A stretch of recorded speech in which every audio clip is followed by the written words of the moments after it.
Big pass game show யார் win பண்ணுவாங்கங்கிற சைக்காலஜியை பொறுத்த வரைக்கும் ஒரு மனுஷனை யாருக்கு ரொம்ப பிடிக்குமோ அவங்க தான் வின் பண்ணுவாங்கன்னு சொல்றதை விட இட்ஸ் கேம் ஆஃப் எலிமினேஷன். அதை தான் வார செய்யறாங்க. யார் ரொம்ப பிடிக்காதவங்களோ அவங்களை எலிமினேட் பண்ணிக்கிட்டே வருவாங்க. ஸோ யார் லீஸ்டா பிடிக்காம ஒருத்தவங்க இருக்காங்களோ அவங்க தான் கேம் ஷோ வின் பண்ணுவாங்க. இது நமக்கு எல்லாருமே தெரிஞ்ச பேசிக் சைக்காலஜி தான். எப்படின்னா நம்மளுக்கு ஒரு பாசிட்டிவிட்டியை விட negativity has more impact. So negativity create பண்ற ஒரு விஷயத்துக்கு பயங்கர பவர் ஜாஸ்தி. ஸோ அது நம்மளுடைய டெசிஷன் மேக்கிங் எபிலிட்டிஸை அது வந்து ஆல்டர் பண்ணும். ஸோ நம்மளுக்கு ஒருத்தவங்க பிடிச்சதுனால ஒரு விஷயத்தை நம்ம செய்யறோமா அதிகம்னு பாக்குறதுக்கு கம்பேர் பண்றதுக்கு நம்மளுக்கு ரொம்ப பிடிக்காத விஷயம் நம்மளோட டெசிஷன் மேக்கிங் ப்ராசஸை பயங்கரமா நம்மளுக்கு பாதிக்கும்.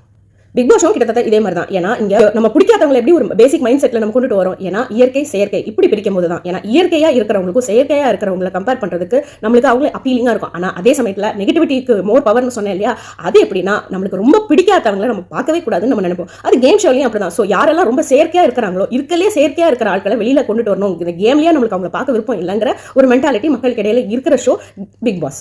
இதை இன்னொரு விதத்துல கூட பார்க்கலாம். பிக் பாஸ் பொறுத்த வரைக்கும் இயற்கையா யார் நடந்துக்கிறாங்கன்னு யோசிக்கும் போது இயற்கையா யார் சக்சஸ்ஃபுல்லா நடிக்கிறாங்கன்னு கூட பார்க்கலாம். ஏன்னா சில பேர் வந்து இயற்கையா நடிக்கிறத நம்ம பார்த்திருக்கோம் நம்ம வாழ்க்கையில. ஏன்னா அது வந்து 15-20 வருஷம் தாண்டதுக்கு அப்புறம் தான் நம்ம கிட்ட இவங்க இவ்வளவு வருஷமா நடிச்சிட்டு இருக்காங்களா நம்மளுக்கு தோணும். கிட்டத்தட்ட அதே மாதிரி தாங்க பிக் பாஸ். அதனால தான் வின்னரா ஆனதுக்கு அப்புறம் கூட ஐயா இவங்களுக்கா நம்ம வின்னர் கோப்பை எடுத்து கொடுத்தோம் அப்படின்னு மக்களுக்கே ஒரு தோணல் நிறைய இடங்கள்ல வரத நம்ம பார்த்துட்டு இருக்கோம். இதுல தன்னை வந்து தானா காட்டிக்கிறதுல யார் சிறந்த நடிகர்களா இருக்கிறாங்களோ இல்லாட்டி உண்மையிலே யார் வந்து தன்னை ஜெனுவினா காட்டிக்கிறாங்களோ அவங்க தான் வின் பண்ணுவாங்க. ரொம்ப செயற்கையா காட்டுறவங்க மேலதான் நம்மளுக்கு ரொம்ப எரிச்சலா வரும். ஏன்னா இயற்கையா நடந்துகிட்டு பேசிக்கா சண்டை போட்டா கூட நம்ம அதை மன்னிச்சிருவோம். ஆனா ரொம்ப செயற்கையா தன்னை நல்லவன் காட்டுற கிரிஞ்சு கேரக்டர்ஸ் மேல தான் நம்மளுக்கு பயங்கரமா வெறுப்படையும். இந்த வாரத்தோட எலிமினேஷன் ரொம்பவே இந்த இயற்கை செயற்கை ரேஷியோவை பாதிச்சிருக்கு. எப்படின்னா சாஜனா ஆனந்தி இவங்க 2 பேரும் நல்ல பிளேயர் இல்லையாங்கிற யோசனையை தாண்டி அவங்க 2 பேரும் இயற்கையா தன்னை காமிச்சுக்கிட்டாங்க. அவங்க கோவப்படுற நேரத்துல கோவப்பட்டாங்க, மேனிபுலேட் பண்ணணுங்கிற நேரத்துல மேனிபுலேட் பண்ணாங்க. ஆனா தன்னை நல்லவனா காட்டிக்கணுங்கிற டெஸ்பிரேஷன் இவங்க 2 பேரையும் இல்ல.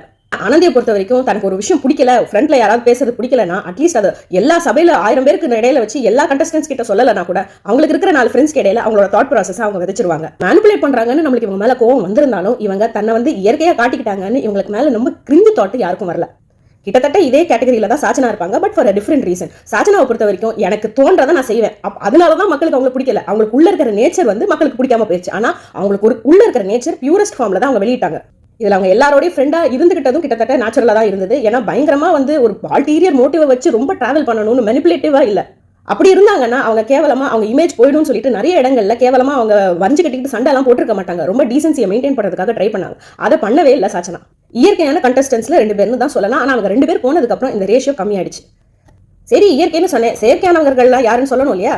அதுல முதலாம் இடம் பிடிச்சிருக்கிறது இந்த கோவா கேங் தான். இது போன வாரத்திலேயே நான் ஸ்டார்டிங்லேயே சொல்லிட்டு இந்த கோவா கேங் அழிஞ்சிரும்னு சொல்லிட்டு நான் கணித்தது சரியாக நடந்தது. அதுலயும் முதல் இடத்தை பிடிச்சிருக்கவங்க ஜாக்லின். இவங்களோட ஸ்ட்ராட்டஜி பெரிய விஷயம்லாம் இல்லைங்க. ஒரு கேங்குக்கே லீடரா இருக்கணும்னா என்ன பேசிக்கா தேவை, அவங்களுக்கு ஒரு டேலண்ட் தேவை, ஒரு ஸ்ட்ராட்டஜி போடுறதுக்கு உள்ள ஆளுமை, பேசுறதுக்கு உள்ள தன்மை, ஆர்கியூ பண்ற நேச்சர், போய் வரிஞ்சு கட்டிட்டு சண்டை போடுற நேச்சர், ஒருத்தங்களை அன்பு கொடுத்து ப்ரொடெக்ட் பண்றோம்னு சொல்லிட்டு அவங்களை நம்ப வைக்கிற நேச்சர். ஸோ இதெல்லாம் இருந்தனால தான் அந்த கேங்குக்கே அவங்க லீடரா இருந்தாங்க. அவங்கள நம்பிட்டு இவங்க இருக்கிற பல பீசஸ்லாம் அவங்கள நாடி போச்சு. ஏன் கேமியோ ரோல் பண்ண அருணுமே அவங்கள நாடி தான் போனாங்க, குவாலிட்டி டைமோட இருக்கிறதுக்காக. ஸோ இந்த வீட்டை பொறுத்த வரைக்கும் பயங்கரமான ஒரு செயற்கை விளையாட்டை விளையாடிட்டு இருந்தது ஜாக்லின். மற்றவங்களுக்கு தெரியும் இவங்க செயற்கைன்னு, இருந்தாலும் அவங்களோட ஆளுமையை வச்சுட்டு அவங்க கடியில் இருந்தாலும் நம்ம கம்ஃபர்ட் ஜோன்ல இருந்துடலாம் நினைச்சிட்டு தான் இந்த பீஸுகள்லாம் போய் சேர்ந்துச்சு. So she is the most artificial person in Bigg Boss house. அதுக்கு அடுத்ததான் வராங்க சௌந்தர்யா. ரொம்ப இண்டிவிஜுவலிஸ்டிக்காலாம் ப்ளே பண்ணிட்டு இருந்தாங்க. ஆனா அவங்களுக்கு ஒரு கம்ஃபர்ட் ஜோன் தேவைப்பட்டுச்சு.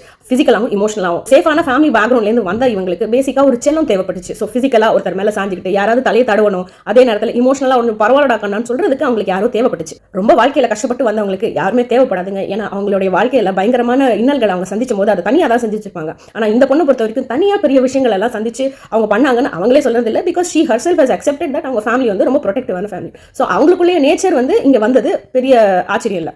ஸோ இந்த இடத்துல அவங்க இமோஷனல் அண்ட் பிசிக்கல் சப்போர்ட்டுக்காக அவங்க வேலை பூக்கி பேசினது அவங்களோட இண்டிவிஜுவாலிட்டி. அதனால அது பயங்கர செயற்கையா இருந்தது. இதுல ரஞ்சித்தும் ராயனும் கிட்டத்தட்ட அதே மாதிரி ஒரு கேட்டகரியில தான் வராங்க. ஏன்னா முட்டாள்கள் இந்த மாதிரி இடத்துல போய் சேர்ந்தானா நம்மளுடைய கேரக்டரே வந்து அது கேவலமா காட்டிடும்னு இவங்களுக்கும் ஒரு தோணல் இல்ல. வெளியிருக்கிறவங்க எல்லாம் ஜாக்லின் மோசமா பண்றாங்க, சௌந்தர்யா மோசமா பண்றாங்கன்னு சொன்னாலும் சுயபுத்தியோட ஆமாதானு வேற ஒரு பெர்ஸ்பெக்டிவ்ல நின்னுட்டு அது வேற ஒரு கோணத்துல பாக்குறதுக்கு இவங்களுக்கு அறிவு சுற்றமும் இல்ல. நான் இவங்க 2 பேரையும் முந்திக்கிட்டு சேர்க்கையில வந்து கிங்கா இருந்தது வந்து ஜெஃப்ரி. விஷால எந்த அளவுக்கு உள்ள இருக்கிற பார்ட்டிசிபென்ட்ஸ்லாம் கம்மியா இட போட்டு வச்சிருக்காங்களோ அதே அளவுக்கு ஜெஃப்ரியும் கம்மியா இட போட்டு வச்சிருக்காங்க. இன்ஃபேக்ட் இவர் விஷாலோட பயங்கரமான ஒரு பாம்பு கேரக்டர்னு இவங்களுக்கு தெரியல. இவரை பொறுத்த வரைக்கும் இந்த கேங்கோட அட்வான்டேஜும் யூஸ் பண்ணிக்கிறாரு, பல மற்ற ஆட்களுடைய கேங்கையும் யூஸ் பண்ணிக்கிறாரு. கேங்குன்னு நான் சொன்னது விஷால் சத்யாவோட கேங்ல போய் சில சமயம் பேசுறாரு, பவித்ரா ஆனந்தியோட கேங்கோட போய் சில இன்புட்ஸை கொடுத்திருப்பாரு, ரஞ்சித்தோட உட்கார்ந்துகிட்டு ஜாக்லின் சௌந்தர்யாவை பத்தியே தப்பா பேசியிருப்பாரு. ஆனா உள்ள இருக்கிற கோவா கேங்குக்கு இவர் என்ன மாதிரி ஒரு பாம்பை தான் வளர்த்துக்கிட்டு இருக்கோம், நம்ம காலை சுத்திக்கிட்டு இருக்குன்னு அவங்களுக்கு தெரியல. சோ அதனால ஜெஃப்ரி என்ன அளவுக்கு டேலண்டடா இருந்தாலும் ரொம்ப வந்து போல்டா தன்னை காமிச்சிட்டாலும் கஷ்டப்படுற பேக்ரவுண்ட்ல இருந்து வந்து தன்னை வந்து எஸ்டாப்ளிஷ் பண்ண நினைக்கிற ஒரு ஜெனுவின் புஷ் இருந்தாலும் அந்த இலக்கை அடையிறதுக்கு அவர் யூஸ் பண்ணிக்கிட்ட யுக்தி ரொம்ப மூஞ்சி சுளிக்கிற மாதிரி தான் இருக்கு. ஸோ டெஃபினட்டா இதை ஃபேக்காக தான் அவர் செய்யறாரு. அதனால இவர் நிச்சயமா செயற்கை குரூப்ல தான் போய் சேர்றாரு. இந்த செயற்கையில ஜாக்லினுக்கு கிட்டத்தட்ட ஈக்குவலா ஈடு இணையா நிற்கிறவர் அருண். இவர் எப்படின்னா பயங்கர எக்ஸ்ட்ரீம்லி ஈகோயிஸ்டிக். இவர் ஒரு பாயிண்ட் எடுத்துட்டு வந்துட்டா சுத்தி இருக்கிறவங்க எல்லாரும் அதை அக்செப்ட் பண்ணணுங்கிறதுக்காக மணிக்கணக்கா ஒரே விஷயத்த பல விதத்துல கம்யூனிகேட் பண்ணுவார். இது எல்லாத்துக்கும் இடையில தான் நல்லவர்னு ரெஜிஸ்டர் பண்ணிக்கிட்டே இருப்பாரு. அது பயங்கரமா 1 கிலோ எண்ணெயை சாப்பிட்டா நம்மளுக்கு எப்படி தெரியுமோ அந்த அளவுக்கு ஆயிடும். இவர் தன்னை நல்லவர்னு மணிக்கணக்கா பேசுறதுக்கு பதிலாக இவர் செயல்பாடுல காமிச்சிருந்தாலே இவர் நல்லவர்னு காமிச்சிருக்கலாம். அந்த செயல்பாட்டில் இவர் எப்படி நல்லவர்னு காமிச்சாருன்னு யோசிச்சு பார்த்தானா எந்த செயல்பாட்டிலையும் அவர் நல்லவரை காமிச்சிருக்கிறது கிடையாது. ஆனா அவரோட டாமினேஷனை காட்டணும்னு மட்டும் நினைச்சிருக்காரு. அவரை போடுற எல்லா சண்டையுமே அதுக்குள்ள எடுத்துக்காட்டு தான். இதுக்கடையில பயங்கரமான இன்செக்யூரான பிளேயரும் தான் இவர். அதனாலதான் இவர் இன்செக்யூரிட்டியை போக்குறதுக்காக ஜாக்லினோட கோவா கேங்ல சேர்ந்துக்கணும், நான் சேர்ந்துக்கிட்டோமான்னு கூட கேட்டிருப்பாரு. ஆனா கேமரால இது ரெக்கார்ட் ஆயிருக்கும். விஜய் சேதுபதியே கேட்கிறாருன்னா நம்ம ஓப்பனா அக்செப்ட் பண்ணாதான் அட்லீஸ்ட் நம்ம நேச்சுரலா பொய் சொல்லாம பேசிக்கா ஒரு நல்ல ஆளுனாவது எஸ்டாப்ளிஷ் பண்ணலான்னு கூட ஒரு மண்டையில யோசனை தன்மை இல்லாம பயங்கர செயற்கை முறையின் உச்சகட்டமா விஜய் சேதுபதி கிட்டேயே பொய் சொல்றாரு. இதை தான் மஞ்சரி டிஸ்மிசிவ் அண்ட் டிஃபென்சிவ்னு சொல்லியிருப்பாங்க. அடுத்ததா 1 hour எபிசோட் இல்லைங்க, 24/7 இவங்களோட செயற்கை தனத்தை கட் பண்ணியிருப்பாங்க விஜய் டிவியோட எடிட்டிங் டீமே. யாரு? விஷாலும் தர்ஷிகாவுடைய லவ் கண்டென்ட். உலகத்துல லவ் பெரிய விஷயமா இருந்தாலும் லவ் தப்பான முறையில தன்னுடைய சாதகத்துக்காக யூஸ் பண்றவங்களை பார்த்தா மக்களுக்கு பிடிக்காது இல்லையா? கிட்டத்தட்ட அதுக்காக தான் இந்த விஷயத்தை கட் பண்ணாங்கன்னு நமக்கு தோணுது. ஏன்னா ஸ்டார்டிங்ல இவங்களோட லவ் கண்டென்ட்டை போட்டு லவ் பிஜிஎம் போட்டு ப்ரோமோவெல்லாம் வெளியிட்டு இருந்தது பிக் பாஸ். ஆனா கீழே கமெண்ட்ல மக்கள்லாம் கழுவி ஊத்துனதுக்கு அப்புறம் இந்த கண்டென்ட்டை 24/7 காட்டுறதுல இருந்து தூக்கிட்டாங்க. ஆனா இவங்க 2 பேரும் எதுக்கு உள்ள வச்சிருக்காங்க? நீங்க நல்லா யோசிச்சு பாருங்களேன். ஃப்ரீ டாஸ்க்னு வரும்போது இந்த லவ் கண்டென்ட்டுக்கு பயங்கர மவுஸ் ஜாஸ்தி. போன சீசன்ல மணியும் அந்த டான்சர் ஃப்ரெண்ட் ஒரு பொண்ணு இருக்கா, அவ பேர் தெரிஞ்சா கீழே கமெண்ட்ல போடுங்க. அவங்க 2 பேருக்கு இடையில பஞ்சாயத்து வந்தது, மாமியார் சண்டை, அதெல்லாம் பார்க்க ரொம்ப நல்லா இருந்தது இல்லையா? அந்த விஷயத்துக்காக 2 பேரையும் உள்ள வச்சிருக்காங்களோன்னு தோணுது.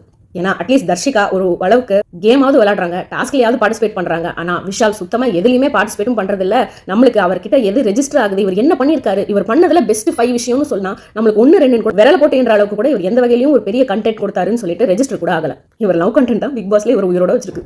இந்த செயற்கையான ஆட்கள்ல இவரும் நிச்சயமா போய் சேர்வாரு. ராணவ் இவர் ஹீரோவா நடிக்கிறனால, ஒரு படம் வெளியிட போறனால வெளியில தனக்கு ஒரு பப்ளிசிட்டிக்காக தான் உள்ள வந்திருக்காரு. இவரோட கேரக்டர் நெகட்டிவா போயிடுச்சுன்னா இவரோட படத்துக்கும் அது அஃபெக்ட் பண்ணும். So he is a very desperate man. அதனால ஹீரோயிசத்தை காட்டுறதுக்காகவும் கண்டென்ட்டை கிரியேட் பண்றதுக்காகவும் போல்ட்னஸா இருக்கிறேங்கிறதுக்காகவும் பயங்கரமா முட்டாள்தனமான ஒரு போல்ட்னஸை காட்டுறாரு. முட்டாள்தனமான boldness has its own advantages and டிஸ்அட்வான்டேஜஸ்ல. அதனால ஒரு 5 விஷயத்துல 2 விஷயம் நல்லா ஹிட் ஆயிடுது, 3 விஷயம் சொதப்பிடுது. இவர் சௌந்தர்யாவை வர்ஸ்ட் பெர்ஃபார்மர்னு சொன்ன பாயிண்ட் பயங்கரமான ஹிட் ஆயிடுச்சு. அதே நேரத்தில் வர்ஷினியை கெட்ட வார்த்தையில திட்டினது பயங்கரமான லோ பாயிண்ட் ஆயிடுச்சு. அப்படி எக்ஸ்ட்ரீம் காட்டுறவங்க நிச்சயமா செயற்கைன்னு தானே மக்கள் நினைப்பாங்க. இவங்களெல்லாம் கம்பேர் பண்றதுக்கு இயற்கையா என்னதான் குட் ஆர் பேட் காமிச்சிருந்தாலும் இவங்கெல்லாம் சத்தியமா இயற்கையா காட்டுறவங்கிற மாதிரி தான் நம்மள இது வரைக்கும் கன்வின்ஸ் பண்ணிட்டு இருக்காங்க. தீபக், பவித்ரா, மஞ்சரி, முத்துக்குமார். இதை தவிர இந்த வாரம் வெளியேறின சாச்சனா, ஆனந்தியும் கூட இயற்கையா தான் இருந்தாங்க. அதான் சொன்னேன், இயற்கை செயற்கையோட ரேஷியோ பாதிப்பு அடைஞ்சிருக்குன்னு. ஸோ இந்த குரூப்ல இருந்து 2 பேர் போயிட்டாங்கன்னா செயற்கையா இருக்கிறவங்க தான் பிக் பாஸ் ஹவுஸ்லயே ஜாஸ்தியா இருக்கிறாங்கன்னு ஆயிடுச்சு இல்லையா? கோவா கேங்க விஜய் சேதுபதி பின்னு கட்டினதே செயற்கையை விட்டுட்டு இயற்கையா நடந்துக்கிறதுக்கு தான். உங்களுக்கு புரிஞ்சுதா? இப்போ இந்த கேம் ஷோவே இயற்கையானவர்கள் ஜாஸ்தியா இருக்க அவங்களோட ஜெனுவின் சண்டைகள் போட்டாதான் மக்களுக்குமே பிடிக்கும். ஆனா செயற்கையா இருக்கிறவங்க இயற்கையா இருக்கிறவங்களோட சண்டை போட்டா there'll be a clean divide. So இவங்க எல்லாம் நிச்சயமா சப்போர்ட்டே பண்ணக்கூடாதுங்கிற நேச்சர்ல கேம் கேவலமா போக ஆரம்பிச்சிடும். இன்ஃபேக்ட் இது டாஸ்க் லெவல் வரைக்கும் பாதிப்படையும். ஏன்னா செயற்கையா இருக்கிறவங்க கேம் கேவலமா போகிறதுக்கு கூட வருத்தப்பட மாட்டாங்க. அந்த அளவுக்கு செல்ஃபிஷா பிஹேவ் பண்ணுவாங்க, ரொம்ப முட்டாள்தனமா இருப்பாங்க. இந்த வாரத்தோட ரோஸ்ட் எதுக்கு செஞ்சாங்கன்னு உங்களுக்கு புரிஞ்சுதா? செயற்கையோட லெவலை கம்மி பண்றதுக்கு தான் பிக் பாஸ் ஹவுஸ்ல. இதனாலதான் கோவா டீமோடைய ரூல் பேப்பரை கிழின்னு கிழிச்சிருப்பாரு. அன்ஷிதா நல்ல வேஷம் போடாதன்னு முகத்திரைய தூக்கிருக்காரு. விஷால் தர்ஷிகாவோட லவ் கண்டென்ட்டை டைரக்டா ஃபேக்குன்னு சொல்ல முடியாது இல்லையா? அதனால இவங்க 2 பேரையும் தனியா வேற லெவல்ல தாக்கிருக்காரு. தர்ஷிகாவை கிச்சன் டீம்ல அவங்க காட்டின அடாவடித்தனமும் பார்ஷியாலிட்டியும் புட்டு வச்சாரு. அதே நேரத்துல விஷால் கேவலமான கேம் விளையாடுறாரு, பயங்கர சேஃபா விளையாடிட்டு இருக்காருங்கிற லெவல்ல விஷால தனியா தாக்கி பயங்கரமா அசிங்கப்படுத்தி கோமாளி மாதிரி உட்காத்தி வச்சிருப்பாரு. இந்த லிஸ்ட்ல இருக்கிற ராணவையும் அவங்க சும்மா வரலங்க. என்ன ராணவ் பயங்கரமா பேசலாம் செய்றீங்க, உள்ள நான் ஏதாவது பாயிண்ட் கேட்டேன்னா பக்கத்துல இருக்கிற ஆளை உங்களுடைய ஃபீலிங்கை எக்ஸ்பிரஸ் பண்றதுக்காக விஷாலெல்லாம் கேட்டுக்க வேண்டியதா இருக்கு, உங்களுக்கு பேச தெரியாதான்னு கேட்டிருப்பாரு.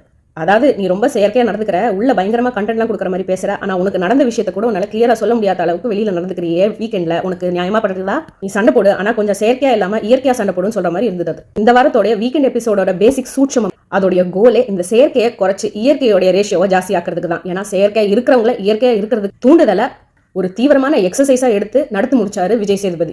இந்த எல்லா செயற்கை இயற்கைக்கு இடையில இயற்கையால மக்களை பயங்கரமா கவர்ந்த முத்து இயற்கையா தன்னை காமிச்சுக்கிட்டா மக்களுக்கு நம்மள பிடிக்காம போயிடுங்கிற பயங்கர கன்ஃபியூஷன்ல மாட்டிட்டு இருந்தாரு. அந்த கன்ஃபியூஷன்ங்கிற அடைப்பை எடுத்து விட்டாங்க சாச்சனா. இவங்க போகும்போது பயங்கரமா திட்டும் விசவும் மக்கள் இடையில வாங்கிட்டு தான் வெளியில போவாங்கன்னு பார்த்தா இந்த வாரத்துல இவங்க போகும்போது கிட்டத்தட்ட மனசே நெருடலாயிருச்சு. ஏன்னா இவங்க பயங்கரமான கரெக்டான பாயிண்ட்ஸ் சொல்லி கேம் மேன்மைப்படுற அளவுக்கு சில டிப்ஸ் எல்லாம் உள்ள கொடுத்துட்டு போனார்.